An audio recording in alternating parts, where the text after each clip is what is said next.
noches, profesor. Nosotros vamos a exponer sobre el trabajo final del país de Uruguay. Los integrantes son Sarmiento Gómez Álvaro Rodrigo, Sánchez López Duhamel Fernando, Romero Vila Jean-Pierre, Toque Mamani Rina Jezabel y la que les habla Rojas Comas Zenitz Magrey.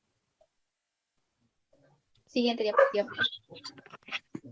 El PBI nominal de Uruguay.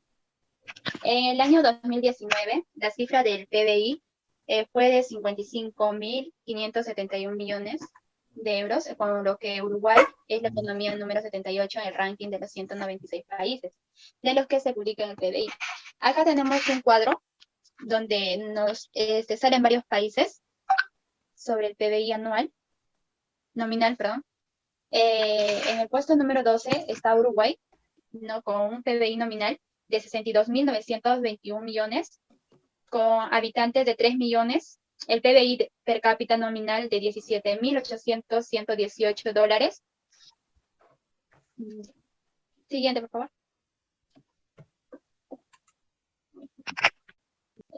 Los principales sectores son el sector primario, que actualmente Uruguay ha sido y todavía es un país, ¿no? Eminentemente agrícola y ganadero, por lo que su economía depende de una buena medida de las condiciones internacionales para estos productos y de las condiciones climáticas, lo que otorga un alto grado de vulnerabilidad. El sector, acá tenemos en agricultura, que es la tendencia de los últimos años, que muestra que tanto el área como la producción agrícola se han extendido, especialmente las de secano.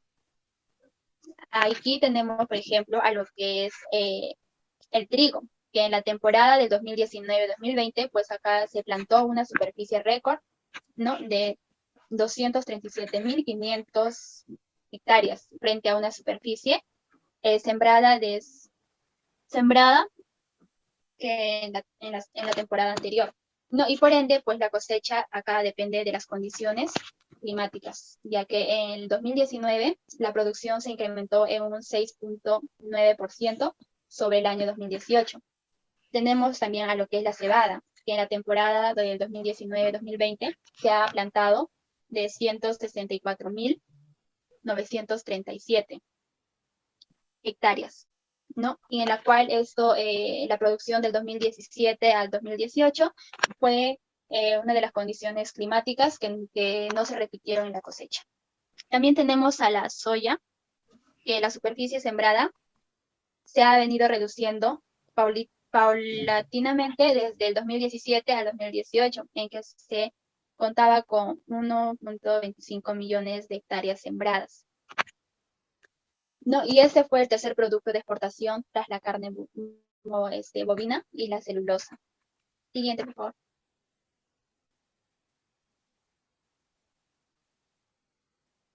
También se tiene el maíz, ¿no? Que en la temporada del 2019 al 2020, la superficie plantada ha sido de 130.000, ¿no?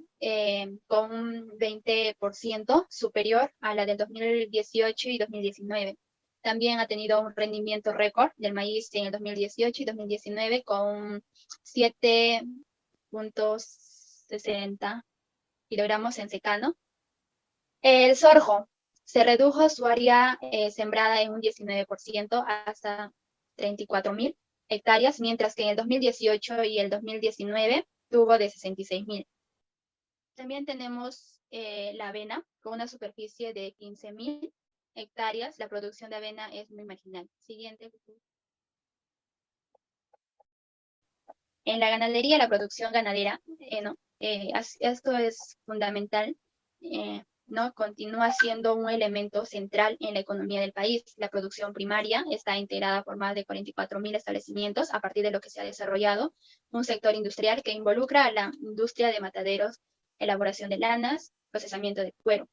Aparte de que la producción de vacuna en el año 2019, esto ascendió a 552.000, ¿no? Mientras que se espera que se produzca una disminución de 3% en el año 2020, ¿no? Las ventas al exterior han venido aumentando debido principalmente al mayor consumo de China y a las aperturas de los nuevos mercados, como por ejemplo está Rusia, Argelia, ¿no? Y entre otros, y que en el año 2018, ¿no? Esa tendencia, ¿no? Se ha mantenido con exportaciones, ¿no? De la carne bovina y también un crecimiento del 8% frente al 2017. Tenemos el sector forestal. En el sector forestal, la superficie del bosque total de Uruguay es una de las hectáreas más grandes, con el 54%, ¿no? La que corresponde a plantaciones, ¿no? Y el resto de lo que son los bosques nativos. La gran mayoría de las plantaciones están integradas por los eucaliptos, con 726.323 hectáreas, ¿no? Mientras que los pinos ocupan 257.687 hectáreas y otras especies que se varían, ¿no? Corresponden a un 6.764 hectáreas.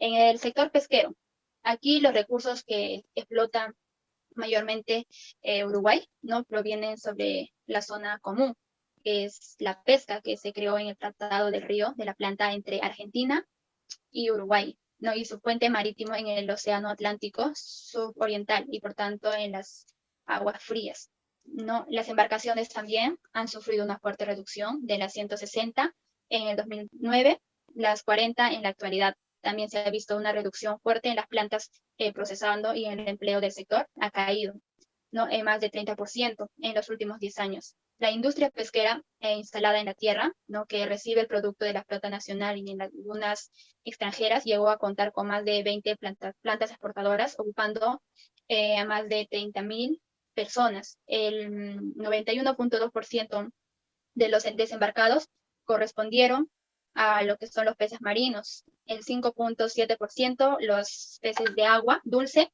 el 2% a moluscos y el 1.1% a los crustáceos. Siguiente, por favor. Tenemos acá como punto número, tenemos el sector secundario. En el sector secundario se encuentra todo lo que son el sector industrial uruguayo, ¿no? Ya que esto se desarrolla a partir de la política de sustitución de las importaciones entre la década de 40, ¿no? Y los comienzos de los 80, alcanzando un peso en el PBI de un 30% en el año 1980. A partir de ese entonces, estos fueron reduciendo su peso en gran parte de la desindustrialización provocada por la apertura del mercado, ¿no? Y en el año 2017 esto tuvo una mayor participación en el sector secundario del PBI, ¿no? Del país, ya que se estimaba cercana al 21.2% de lo que son las industrias manufacturadas, el 12.5%. Y en el 2018 ese peso relativo del PBI ascendía al 19.5% del PBI.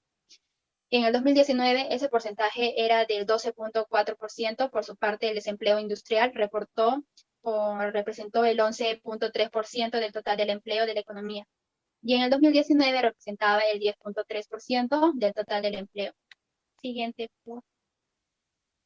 El sector terciario, acá es un conjunto, no es el sector más importante de la economía uruguaya, no representando algo más de los 2/3 de su PBI. Ocupa el 60% del empleo total y realiza lo que son las exportaciones anuales superiores a los 3.000 millones, incluyendo turismo y transporte. Uno de los principales subsectores son el financiero y el turístico, ya que son las infraestructuras básicas de Uruguay, ¿no? Ellos están adecuados a la demanda que soporten en la actualidad, por lo que el gobierno anunció una importante inversiones en infraestructuras durante el quinquenio de su mandato. Tenemos el turismo, ya que genera aproximadamente el 8.6% del PBI nacional y un 6.3% del empleo, aunque en el 2017 esto alcanzó una cifra récord, ¿no? De 3.9 millones de turistas internacionales que generaron ingresos por valor de 2.334 millones. La actividad turística descendió en un 5.8%, en el 2018 un 13.2%. También se tiene lo que es el inmobiliario y construcción. Hasta esa forma de posesión, el presidente Macri en Argentina, las normativas existentes allí, no, allí respecto a la salida del capital, motivo de la construcción, en un pronunciamiento, no a la salida del capital, motivo que la construcción entrase en un pronunciado declive, con especial incidencia en Maldonado y más concretamente en Punta del Este. Eso tuvo una evolución en el año 2017 y 2018 han sido claramente a la baja, representando este último año al sector un 8.5% del PBI. En las telecomunicaciones, aquí el sector de las telecomunicaciones es uno de los más dinámicos del país, generando más de 10 millones de empleos directos e indirectos de calidad. En los últimos 10 años se invirtieron en el sector más de 1.300 millones. Bueno, ahora les hablaré sobre la tasa de interés. La tasa de interés en Uruguay ha descendido significativamente en las últimas décadas, pero aún se mantiene elevada. El Copom anunció que utilizará la tasa de interés como instrumento de política monetaria y la fijó en 4.5% anual. También ratificó el nuevo rango objetivo que quiere llegar a 3 a 6% anual, a partir de septiembre del año 2022. Uruguay ha mantenido históricamente tasas de inflación elevadas, y aunque en los últimos años han logrado reducirlas significativamente, aún son elevadas en comparación con otros países.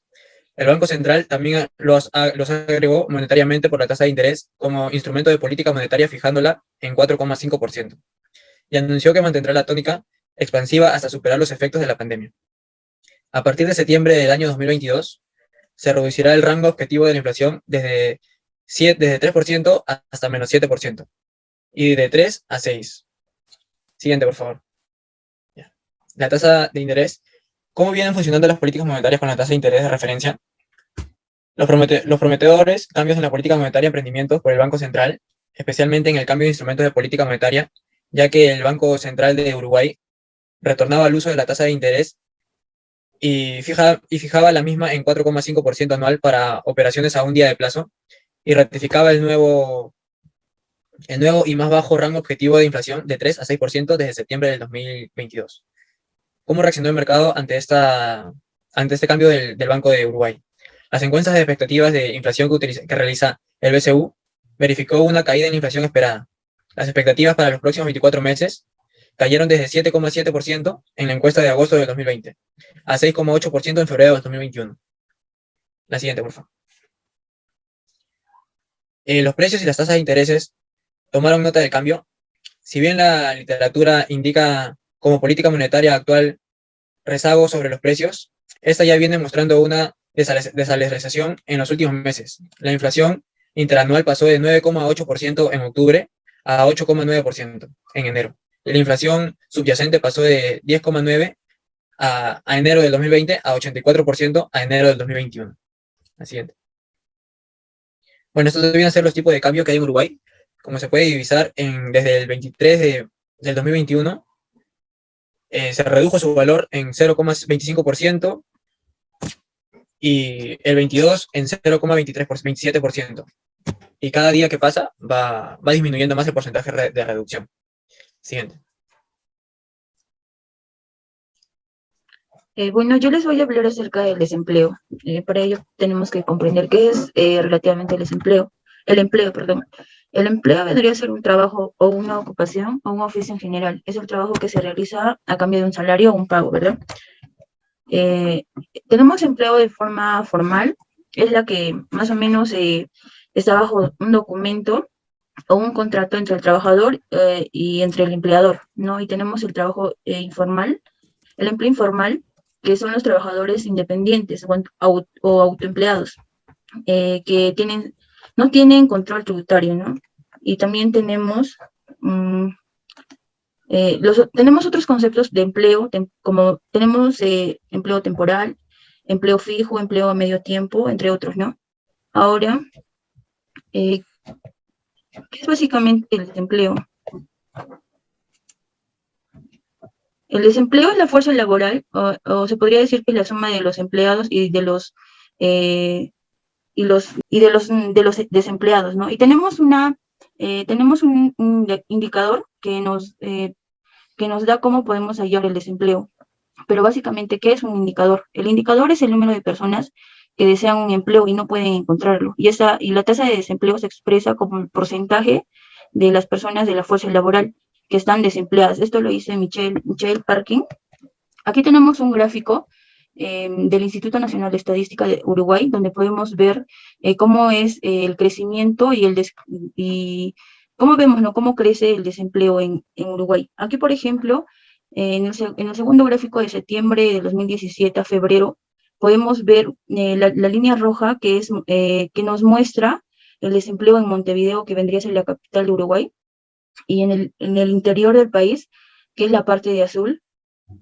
Tenemos un punto donde nos muestra básicamente que hay una baja tasa de desempleo, ¿no? Ahora, ¿y qué es la tasa de desempleo? También se le conoce como el porcentaje de la población económicamente activa que está sin trabajo o busca en forma activa, ¿no? Y la PEA es la población de 14 años o más que tiene trabajo, está buscando activamente uno. Y como fórmula tenemos el desempleo es igual al número de desempleados entre la población económicamente activa por 100. Y tenemos críticas a la tasa de desempleo. La tasa de desempleo ha recibido críticas por subestimar o como sobreestimar. Un ejemplo de sobreestimar sería cuando las personas que responden a la encuesta estadística mienten al decir que buscan empleo. Otra probabilidad es que un individuo tenga un empleo en actividades ilegales. Otro ejemplo de la tasa de desempleo que subestima sería la tasa de desocupación, al no contar a los denominados trabajadores desmotivados. ¿Esto qué es? Es una persona que ha dejado de buscar trabajo porque cree que no lo va a encontrar. Ahora tenemos el tipo de desempleo. El desempleo friccional, que son periodos cortos en el cual las personas están necesariamente desempleadas, ¿no? Jóvenes que terminan recién la carrera universitaria o aquellas que renuncian a un trabajo. Tenemos el desempleo estructural, que es una situación de desempleo de largo plazo que resulta falta de trabajo para las personas desempleadas. Tenemos el desempleo cíclico, y esto es causado por una recesión económica, es la que fluctúa durante el ciclo económico. El desempleo cíclico también aumenta durante una recesión y disminuye durante una expansión. La distribución de la riqueza. La distribución de la riqueza se entiende por la manera y proporción, o cómo se proporciona la riqueza económica, o cómo es repartida en un determinado país, ¿no? En este caso, aquí hay un gráfico en la parte de abajo, donde se muestra que Uruguay es el país que como quien dice, distribuye de mejor manera la riqueza a su pueblo, o sea, al país entero. Tenemos aquí los poseedores de riqueza financiera, se ubican mayormente entre los tramos de 45 a 64 años, al igual que sucede con la riqueza empresarial, aunque en esa última también es importante mencionar que a medida del tramo, o sea, ¿qué es lo que más o menos nos quiere decir? Que las personas de tercera edad, se podría decir, de 40 o 64 años, son las que mejor, es como que tienen una mayor opción para recibir la riqueza que posee un país, ¿no?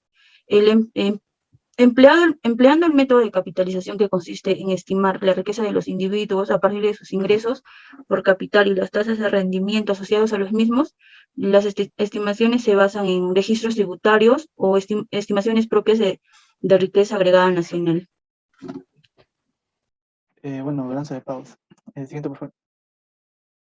En este tema explicaré sobre los registros de las transacciones monetarias que transcurren entre Uruguay y otros países durante un determinado periodo.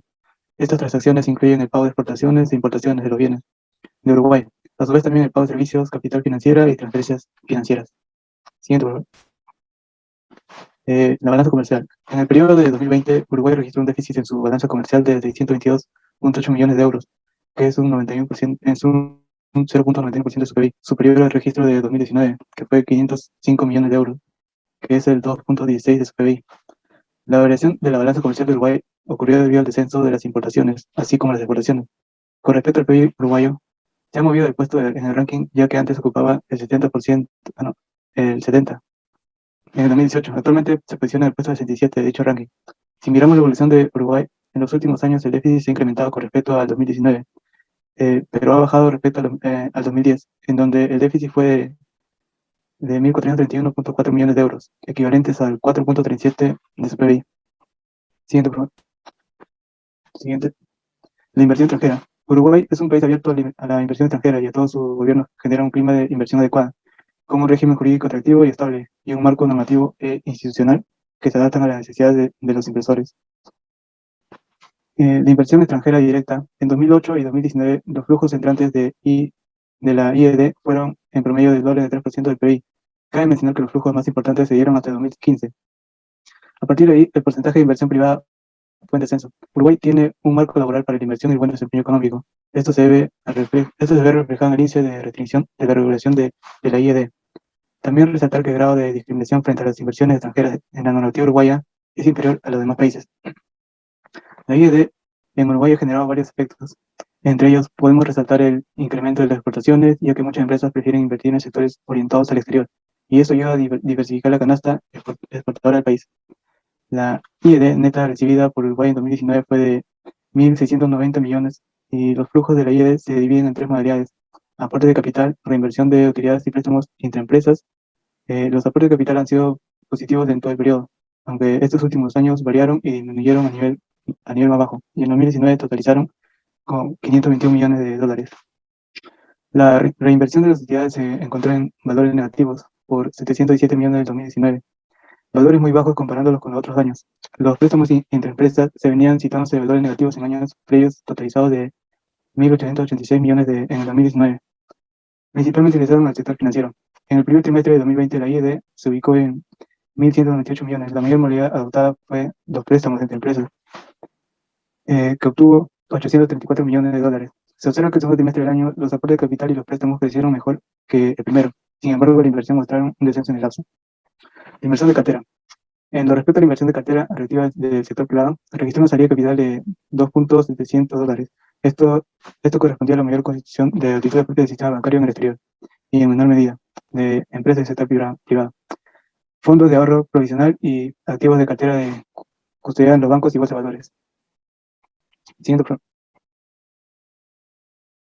Las reservas internacionales. El 7 de mayo, el Banco Central de Uruguay mostraba activos por 16.033 dólares millones, pero solo el 44% de esa cifra, de que es 7.064 dólares, eran reservas propias de la autoridad monetaria. Pero de esta cifra, el 44%, solo 1.624 millones eran pertenecientes al sector público, gobierno central y del BPS, gobiernos departamentales y empresas públicas.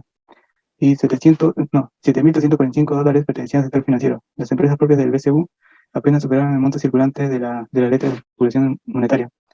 El circulante de esa CDRM y el BCU, con la misma fecha y el tipo de cambio circulado ese mismo día, representando 6.635 millones, esto representa el 94% de sus reservas, indicó el último informe obtenido. En el caso de las reservas compartidas del positivo del BCU, en el sector financiero, el 92% de ellas pertenecían a encajes bancarios, según cifras del cierre de marzo. Y en el caso de reservas que son contrapartidas de activos del BCU, en el sector público, solo una parte le pertenecía al gobierno central, que también cuenta con activos externos. Bueno, en el sector público tenemos lo que es el déficit fiscal y el otro punto que es la deuda externa. Siguiente diapositiva, por favor.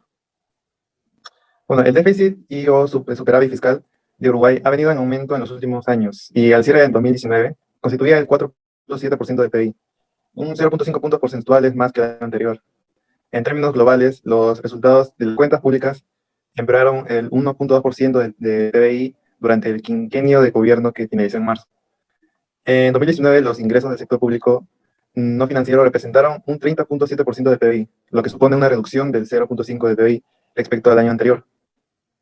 Esto se debió sobre todo a la menor recaudación de la Dirección General Impositiva, que fue contrarrestada solo parcialmente por el mejor resultado de las empresas públicas.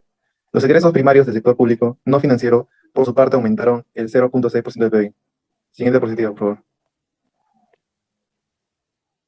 En el siguiente cuadro podemos observar la evolución del déficit de Uruguay de la fecha de 1999 hasta el 2020. En la parte central podemos observar el déficit en millones de euros y en la tercera parte podemos observar en porcentaje al PIB. Siguiente diapositiva, por favor. Y en lo que es en la deuda externa, la deuda pública en Uruguay en 2020 fue de 32.346 millones de euros. Disminuyó cerca de 1.095 millones desde 2019, cuando fue de 33.441 millones de euros. Esta cifra supone que la deuda en 2020 alcanzó el 66.26% del PBI de Uruguay, una de 6.08 puntos respecto a 2019, en el que la deuda fue el 60.18% del PBI. Esta ha crecido considerablemente desde 2010 en términos de deuda global, cuando fue de 13.538.000 millones de euros, y también el porcentaje del PBI, que fue del 41.0.5%. Siguiente diapositiva, por favor. Y en este cuadro podemos observar la evolución de la deuda, ¿no?, de Uruguay desde el año 2001 hasta 2020. Podemos observar la deuda total en millones de euros, la deuda en porcentaje del PBI y la deuda por cápita, que también es en millones de euros. Y bueno, eso sería todo.